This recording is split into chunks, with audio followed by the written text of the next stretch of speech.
Well, good morning.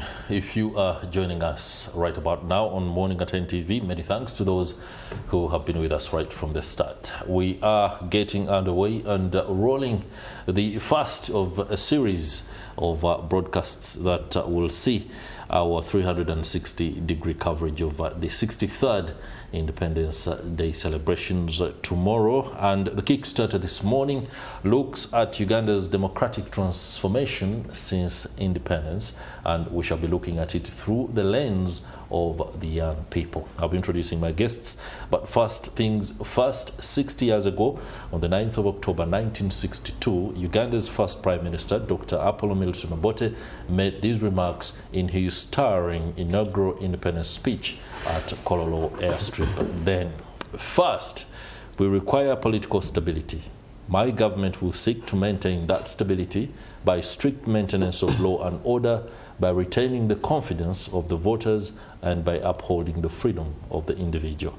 To date, some Ugandans are arguably still hoping for a government that will deliver on these values: a free and democratic state that embodies respect for the inherent dignity of human persons and the direct participation by citizens in not only choosing their leaders but also holding them accountable.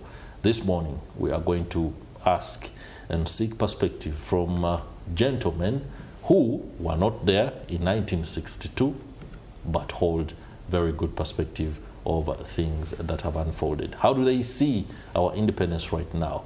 Are we looking forward with hope, or is there indignation as well as dismay? Joining me on board this morning is John Baptist Adet. He's aspiring member of parliament for Ngariam. He's aspiring to become a member of parliament for Ngariam County in Katakwi, and he's an independent. Many thanks for joining us, Mr. Adet. Thank you very much. We also have with us Innocent Natukunda, the coordinator for the National Unity Platform in Tooro Subregion. I'm also reliably informed that you are the ticket holder or flag holder for Ngariam County in Changeojo for the National Unity Platform. Congratulations on that. Thank you. Great. First and foremost, let's first have an overview of your look at Uganda's journey through the last 63 years of our independence. Let us begin with Mr. Adet. Mr. Natukunda, you've been with us before.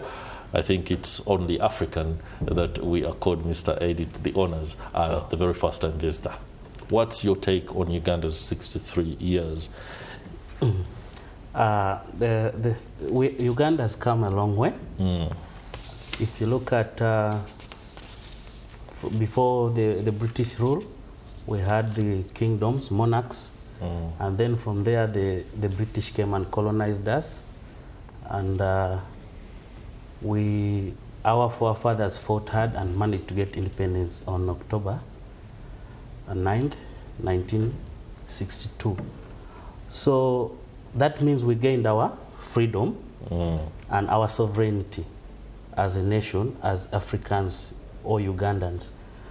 So celebrating 63 years is very important for us. It first of all gives us reassurance that we are now self-governed and we need to look for ways of prospering ourselves than relying on others. So we have come a long way. You see, after the independence, there was a first government of Dr. Milton Obote, and then he was overthrown. The military government came in of President Idi Amin. From there, we had this small turmoil left and right of short rules, and then Dr. Milton Obote came in back, and then the president took over, the current president, which is General Yoweri Museveni, in '86. So from that time, at least we have gone away from the point of turmoils and all that. So we have had some small peace, I would say, and we might not be where we are in terms of development, but also some things have changed. A lot of development has come in, and among all, we really have a reason to celebrate because we have enough peace, I would say. In the region, I think we are the most peaceful country, and we have enough infrastructure, and education is not really the best, but it's there.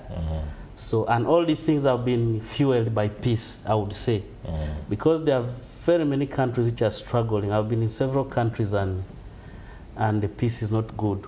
You find gunshots almost every day. There is a gunshot, there is this and that. So I think this security we have has really helped us somehow push in, and it is worth celebrating.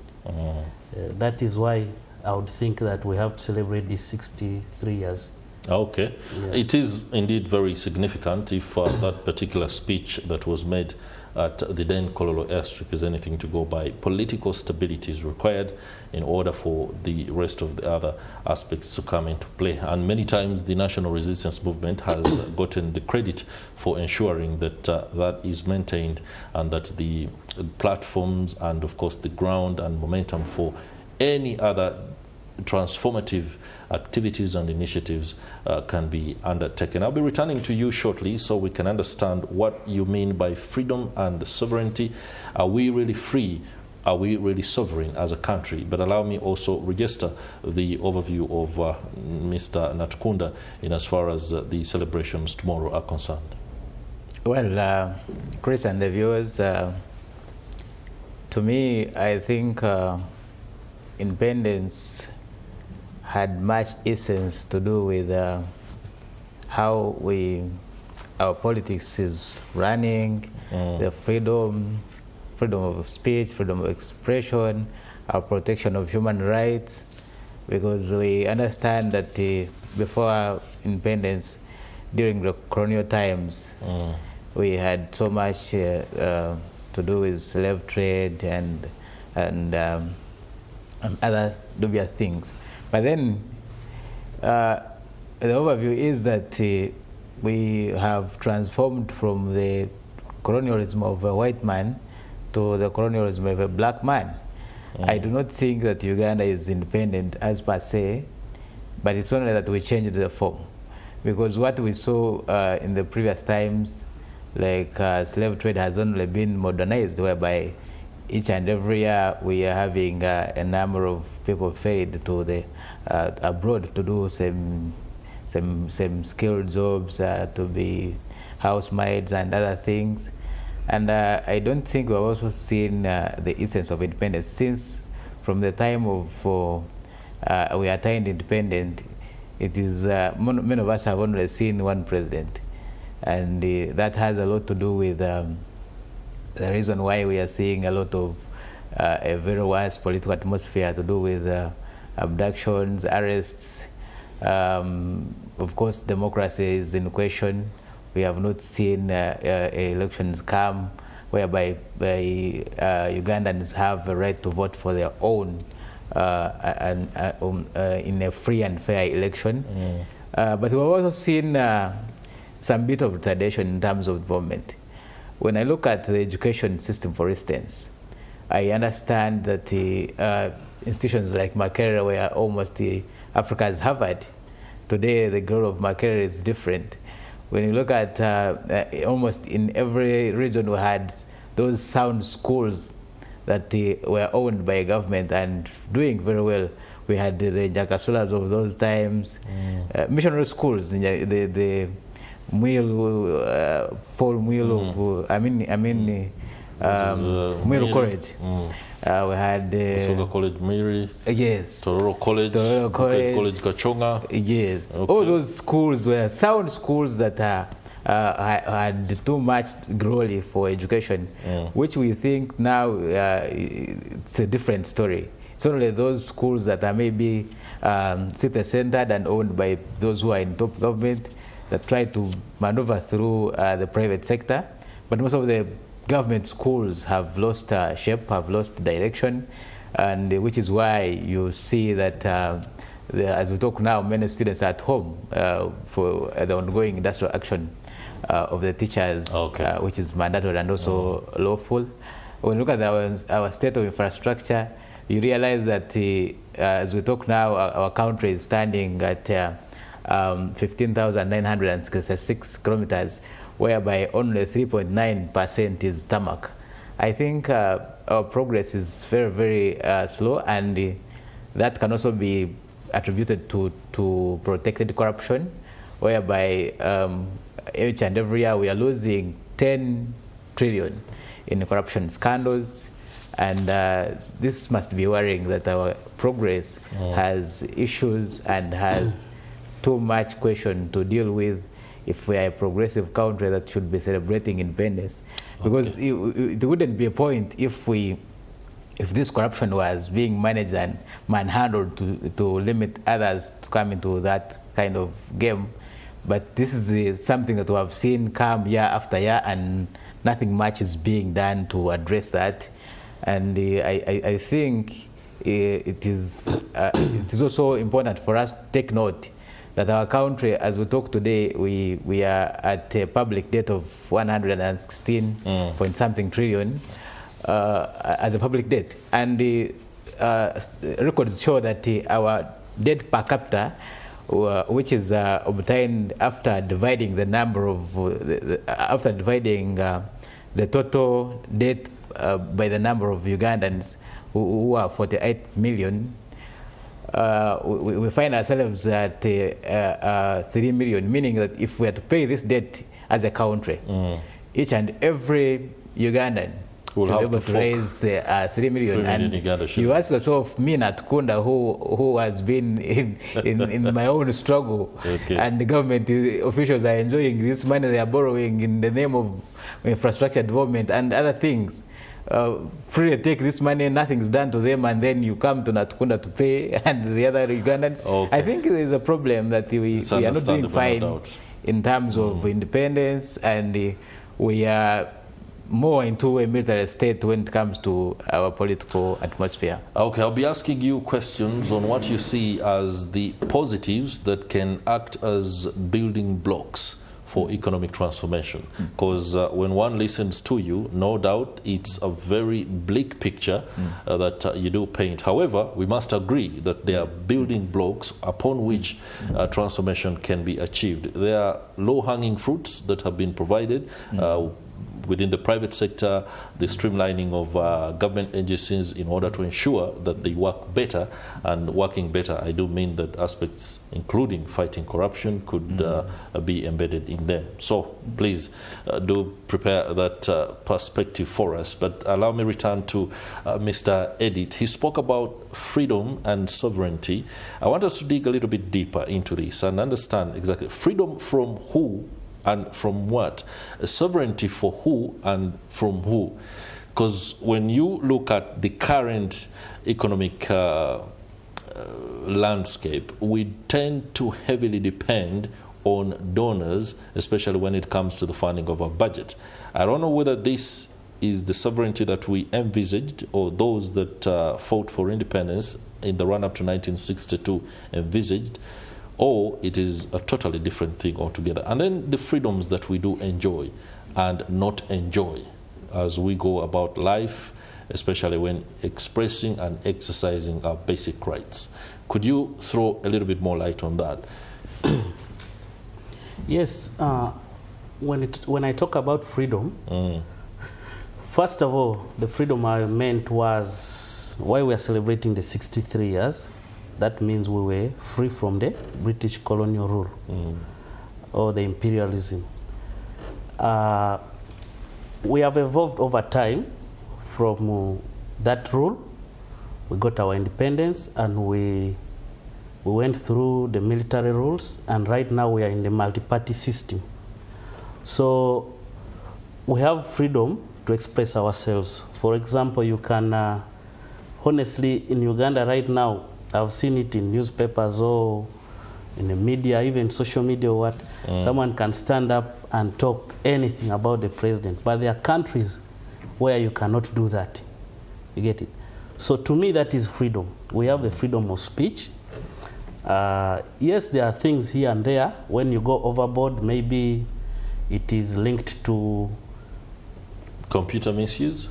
computer misuse, or maybe it's linked to, it can be related to maybe the constitution, maybe you've breached something in the constitution. But in most cases, people talk freely and they can say anything about the government and all that, so there's that freedom of speech. Yes, we have seen some things here and there where they are, especially in the opposition, and that takes me back to what I'm talking about, the multipartism. The opposition has their issues and they say maybe there are this RSC and there, but that one I leave it to the police and to other parties that are involved with the security to tell us why. But at least people can speak freely. So that's the freedom I meant. Sovereignty, we have the sovereignty as a nation. We are one of the recognized nations in the world, the Republic of Uganda. But of course, we are not alone. It is true from the, I think that's what we call neocolonialism. From the time of colonial, after they took over, they left us with a lot of problems here and there, especially in the economic side. And yes, we are depending on donations. And I'm really praying for the day when we shall cease taking these donations and be in and have our own kind of independence in terms of the economics. But basically, when it comes to the donations, we are not alone, and it is something that we can work out slowly by slowly. Okay. I would think. All right. Yeah. No doubt, of course, when you say we are not alone, it's perfectly understandable. Many countries and many African nations countries, yes, do depend on donor aid. Even, by the way, the United States apparently has some aspects that are funded by donors who are not within the United States.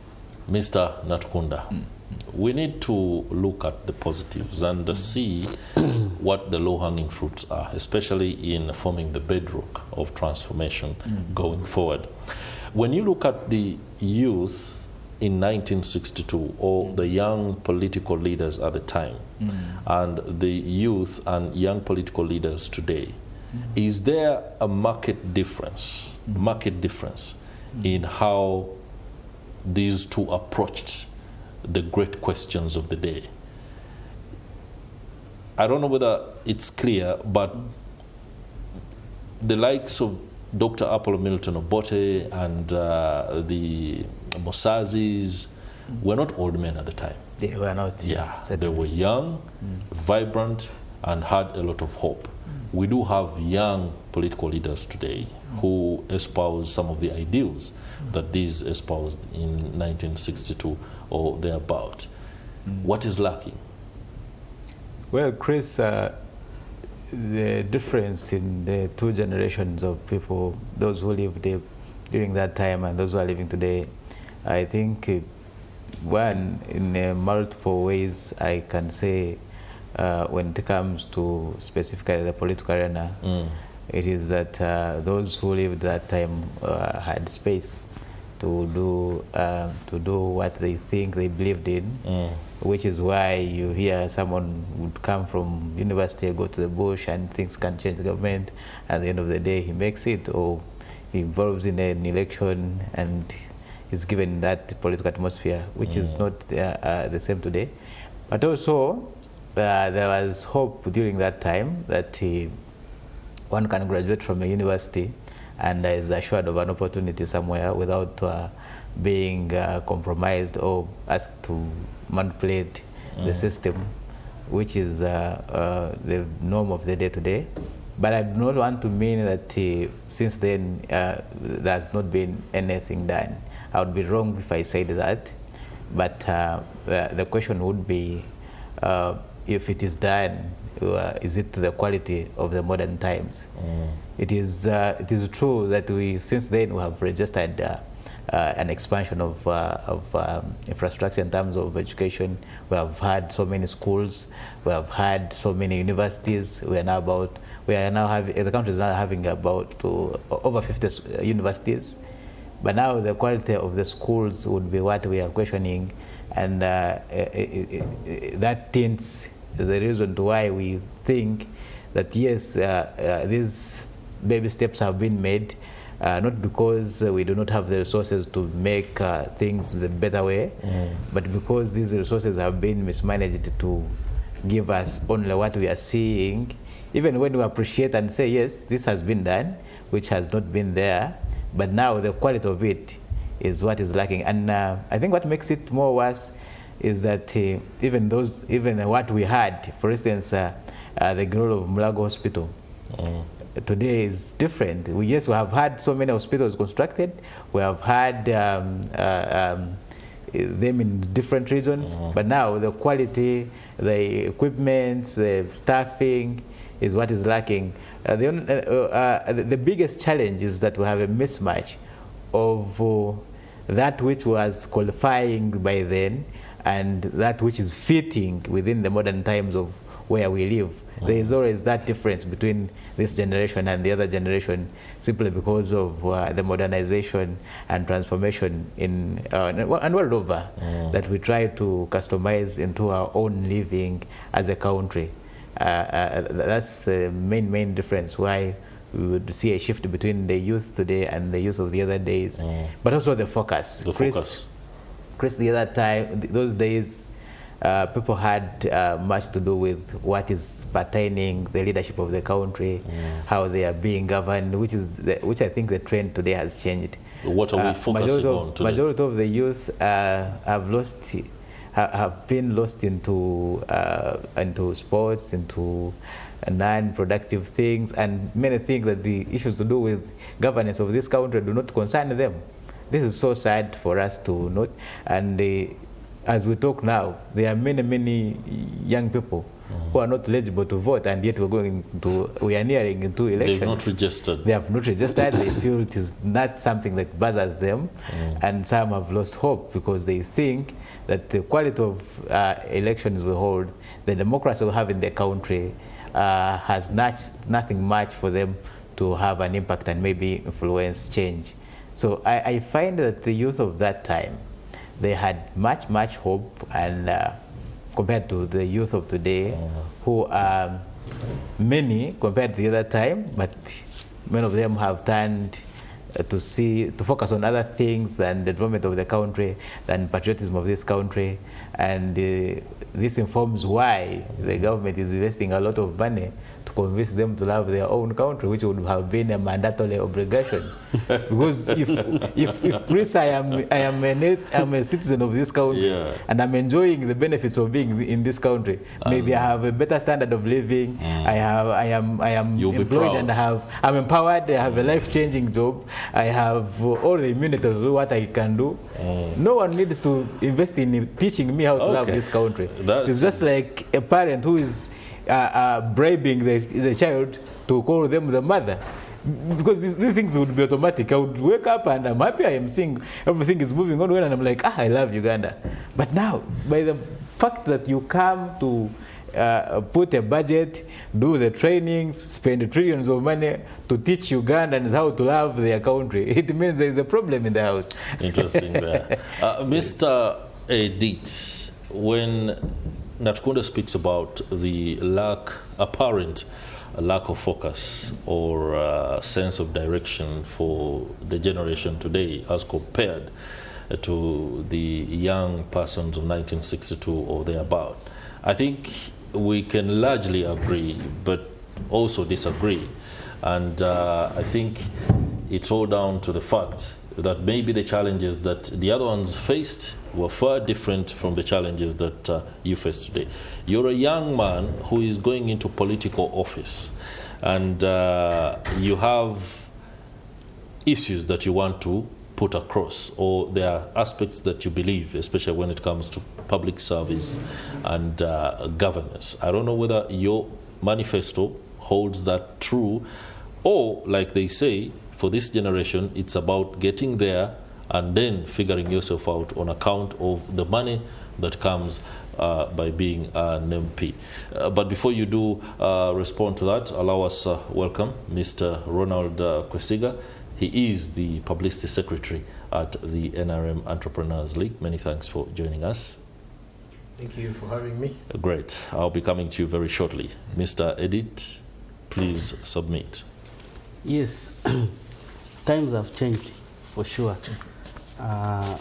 Like the other colleague said, the youth of 1962 had different opportunities. The youth of today have different opportunities. And it is a situation which no one could avoid. Like, things have to change. Right now, for example, we're talking about the social media. We're in the era where information is just at our fingertips. Those guys back then, they had to wait for the Angus or whatever. There was that Uganda Angus. Maybe it comes once a week. So times have changed. Information is just at our disposal right now. So yes, we might not be having what we need. Even at home, your parents cannot give you everything you need. But I want to believe that however much we are not yet there, but there are signs that the government has tried to put in place that are making at least the youth have the opportunities to express themselves. I talked about the multipartism. Right now, Uganda is among the few countries in Africa where really the youth can talk about their problems. Not everything will be fixed, but they can talk about them and they can express it. On the other question that you asked about what I would wish for my people, the Ugandans, it is the biggest issue I have maybe is the systems that we have. We have the systems in place. Some of them are duplicating tasks. I would wish the government to come in and look for ways of merging some of these systems and give them some kind of autonomy whereby the systems are working. And because we really have systems, but most of the times they are not working and people always run back to the president. Yes, the president is the final person, but why would people bother him with a lot of issues? There are some issues that should not even come to his table. They are so small. There should be committees or systems that can handle that. So I would wish to see a Uganda where we have systems that are autonomous and they can work. They can really deliver services to the Ugandans, to the youth. The other thing I would wish to see is the service delivery. My colleague was talking about the hospitals not having certain things. Myself, I can testify, especially in my constituency. Most of the time... That is Ngariam County? Ngariam County. Most of the times, people go to the hospital to just get prescriptions. You get it? There are no medicines. And after getting your prescription, you have to go and spend the money to buy the medicines. And me, I stay in Entebbe. There is that NMS, National Medical Store. I always see drugs coming in. Drugs come almost every week. Trucks and trucks of drugs. Now I'm wondering, where are these drugs going? Okay. So that's why it takes me back to what I was telling you about the systems that work. I'm sure there is a system controlling those drugs, how they should be delivered to hospitals and all that. And all this should not go to the president. But you find people complaining, oh, the president is not giving us drugs, what. He's trying his best. He cannot be everywhere at all times. Okay. By the way, we are very lucky. The president is a very good man. Myself, I can testify. I was in a flying school doing my engineering. I'm an aircraft engineer, by the way, by profession. And my dad paid the fees, and I had a deficit of $6,000, which I failed to pay. And one time the president landed with his nice jet. The 10 of us who were struggling with fees, we went to him and said, Mr. President, we have come this far, we have paid all this money, but now we are failing to pay. I'm telling you, they just took our names, and the $6,000 was paid. Wow, most of the times, I've always wanted to meet him and thank him in person, but I know probably you will see on TV. I want to really appreciate him for making me the engineer I am today. Wow. One of the best in this nation. Okay. So That is my biggest challenge. The systems, I want them to work without bothering some people in power. All right. These things can work like any other country. Can work, no doubt. Perfectly understandable. And that moment of individual experience is one, I'm sure, that is not unique to him. Many people in this country can attest to some of the things that others do extend, especially in times of challenge. Mr. Ronald Kwesiga, you find us at a point where we are trying to understand the mindset of the generation in 1962 or in the run-up to independence, and juxtaposing that mindset with what we are today, especially with regard to the youth and the younger persons or leaders. Some of the sentiment that has come through from the two points to the fact that the other generation seemed to be focused on governance aspects and had a deliberate blueprint or a line of thought in order to achieve what they wanted to achieve. Whereas the generation today seems not to even figure out what the strategy should be or even appreciate their place in shaping governance matters. Talk to us about that, but also give us your overview on the 63 years in light of tomorrow's anniversary. Thank you very much, and good morning to our viewers. Today I talk about the 63 years that I have not achieved, but I must give a summary of them. Of course, your good reading of history. First and foremost, as a country, Uganda, we've had tremendous development. One of the beneficiaries is just right here. We have an aircraft engineer. If you do the statistics, I profoundly doubt we had any reasonable number of aircraft engineers by 1962. We don't have them. Now we have a number of them. He said there were 10 of them and they were sought the president's hand. Now I'm sure they are all graduates.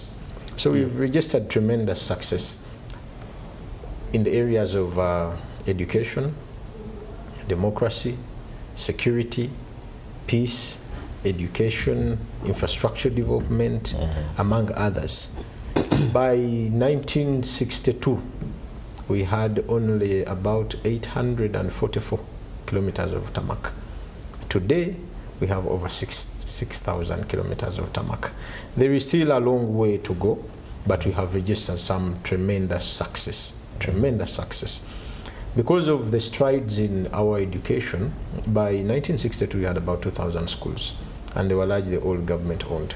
Today we have a liberalized economy with over 1,000 privately owned schools, and then so many government aided schools. I think they're numbering to almost 3,000 right now. Then we only had one university, that was Makerere University, which was the epitome of education in Africa. But today we have a number of additional government universities that have emerged, and we also have privately owned universities. And those privately owned universities have given an opportunity to so many, even those that would ordinarily in the old setting not have an opportunity to get education. Because we are alive to the fact that then it required you to have about, I think, 2 principal passes to go to university. But today, even someone with 1 principal pass finds their way into university. We have these tertiary institutions that have also emerged. We have, then diplomas were not the thing. You always had, either you had a degree or you didn't have anything. But now we have designed the system in such a manner that it accommodates everyone. It is inclusive. You can fail at one level, get a certificate, get a degree, get a diploma, then end up return, exactly. take another shot at the before you know it, you're seated on the table of men. You're also screaming and trying to transform the economy and making a contribution. So the 63 years have been of tremendous change, and also in the space of democracy, which now leads us to what we call the youth. By 1962, people didn't know they were youth. The word youth has just emerged recently. It has just emerged because people knew they were just people. Yes, they were just people. They were just people. Whereas others would simplify and say young people, but even young people, it was not a common trend for people to be seen and feel like they are youth. It has only emerged recently where they are saying youth, we also want to do this, we have not been considered, this, that, you know, things like that. So the 63 years have been comprised of tremendous progress, people identifying who they are, the democratic principles have evolved, we have more political parties, and now we also have a segmentation of age groups that are seeking for opportunities of leadership, and that is how the word youth emerges. Comes into play. And these youth, for lack of a better word, some of them are not on the right trajectory, but we can attribute it to the success that we have registered. Because way back, you are either somebody's son or daughter to be able to participate in the political dispensation. But today, it's an open room. Everyone can walk in and be a change actor, a political actor, make a contribution, and then also participate. Information in the digital age, like my colleague has hinted, is all over the place. And this is what makes the youth of today more dangerous. They have a lot of information which they use without control. Way back, we used to have specific journalists. Now everyone is a journalist. Everyone blogs and comments about something. As you know, that is our 63-year summary and the evolution of the youth who are now, I may say, looking at politics in a format of a brick game, if I may say, because to them everything looks obvious. I need to have. The hospital must be functional. Yes, let it be functional overnight. They forget the journey that one has to go through. You cannot wake up and expect miracles. No, this is something you must build. It's a culture that you must cultivate. It's work that has to be done for these results to come out. So the youth of today are just, they expect buttons to be pressed and things happen miraculously. Unlike then, the 1962 era gave us the leadership that we still have today. Most of the top leadership in government and the people that are leading us today were graduates of the 1962 era. And for many of them say they were born before computers, but they are the people that have given us the little sense of direction. So the youth of today have a long journey to go, but also the journey from 1962 to today, 2025, has given them an opportunity to thrive and be better citizens of the country. Okay, thank you very much. I'll be returning to you on the aspect of what has often been thrown at us, especially by economists and many contemporary speakers, the comparison between African countries and the Asian tigers in 1960s, to the extent that the two are markedly different right now in terms of development.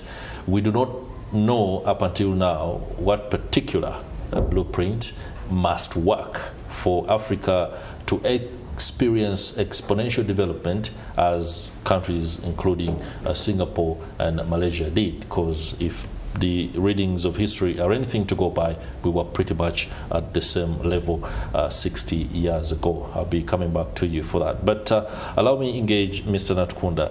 Mr. Kwesiga talks about what should be a reawakening, so to speak, for the youth, in order for them not to expect immediate solutions to the challenges and the problems that they have. Some might say that is okay, it can be achieved. But why does it have to take this long, especially if a government like the National Resistance Movement has had the mandate to do exactly that? I know as a NUP coordinator for Tooro Subregion, your sentiment won't be different from a critique. But like I said earlier, there must be building blocks that can help the country transform to where we want it to be. If you don't mind, think about that. When we return from the break, we shall continue this.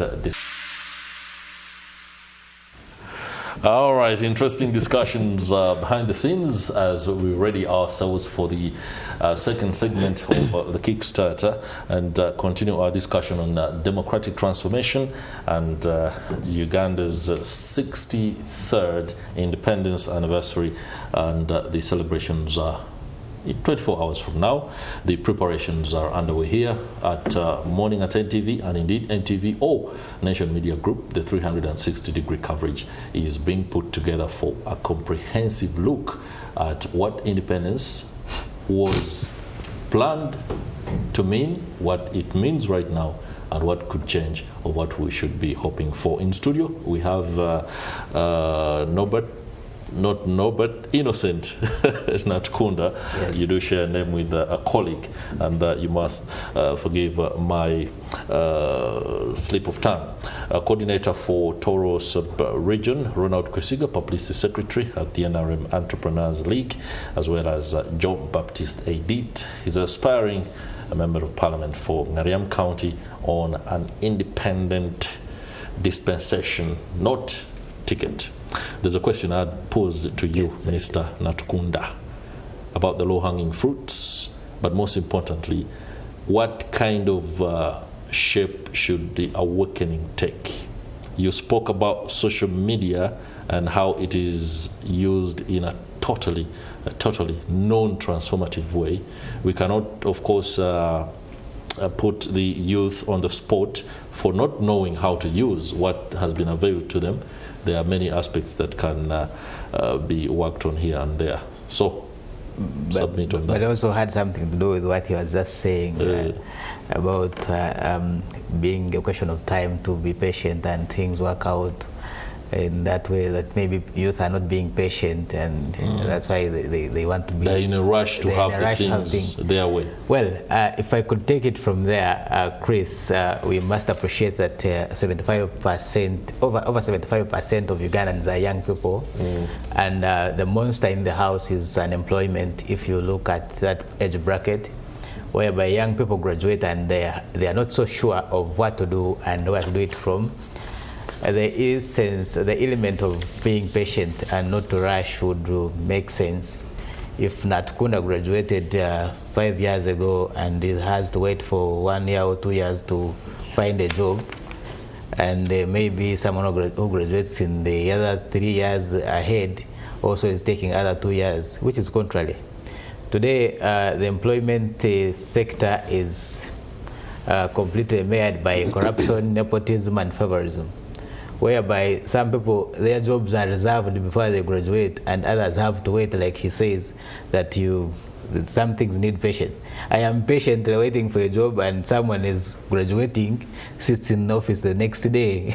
you can hardly convince a Ugandan who has been on ground that that is about being patient, and it's not about rushing. I understand, I don't know where most of you people come from, but me, from the sub-region where I lead, at least know that to get a local government small job, you need to prepare an envelope of about 5 to 20 million to be able to appear on the shortlist or even get an appointment. This is not about... Has this happened to you personally? This is not about... These are words you hear people say? It's, you know, as a leader, you have people who believe in you and want to pave the way, and the outcry comes to you and say, please, can I be helped? They have asked me for this and this. And we understand this is not about a region, it's about the general perception of employment in the country, which is a challenge to mainly the youth and not any other person.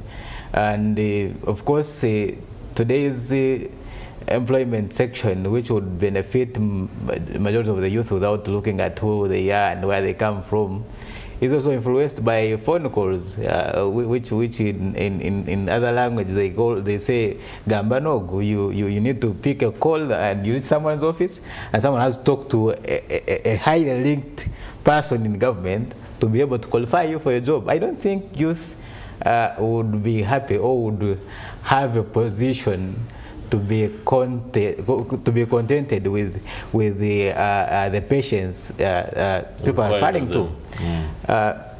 Definitely, we all know that Uganda is not a poor country. and we all appreciate that the resources we have as a country are enough to put us to a better place. But because these resources are being misused, and they are being misused in a protected way, that even when culprits are brought to book, maybe by law enforcement people and other alarmists, the government seems not to care, because it is the norm in the house. It is the rule of the game. And this makes us think that yes, there are a section of Ugandans who are better off, and they think the status quo should remain. Maybe there is hope, but that hope is only for them. It's only for a section, a few of them. Not looking at the bigger perception, the bigger image of what do we do for these other Ugandans. I will tell you, for instance, we have had programs of youth engagement, YLOP, but you realize even when you go to the ground, YLOP, the beneficiaries are not youth. Their names are only being used to implement projects of other people. Secondly, these other projects, the budget allocation at the national level has nothing to do for the purpose of reflection of what happens on the ground. It seems that most of these government programs are just a strategy for a few people in offices to really pick a percentage, or even eat that as a deal. If we had the programs that are centered for the youth, we would really see that they are manned by the youth, and the youth on the ground are also being benefiting from these things. But also, when you look at the government structure, even these people who are holding positions for the youth are not youth. So I don't know if this government has it in their mind that we need to wait for maybe 100 years or 50 years to live in a realistic country where what belongs to the youth is managed by the youth. You seem to suggest that the phrase should turn from leaders of tomorrow to leaders of exactly next year. And this is why we find the message of His Excellency Chagulanyi appealing. Mr. Edit, just a moment. The campaign will be run, no doubt. The campaign will be run. Mr. Edit, when you look at Ngariam and the Greater Katakwi district, and indeed Tooro Subregion, does the reawakening have to take the kind of form that Mr. Natukunda seems to suggest? How are the youth embracing the need to be transformative, away from expecting or looking at, for example, the programs that have been rolled out by government as the only avenues through which they can get better? Are youth themselves enterprising, transformational, so to speak? Yes, the youth are trying their best. Maybe, my apologies, let's just go live to a gentleman who is embedded with one of the presidential candidates. He seems to have a really good update. I think let's get that up.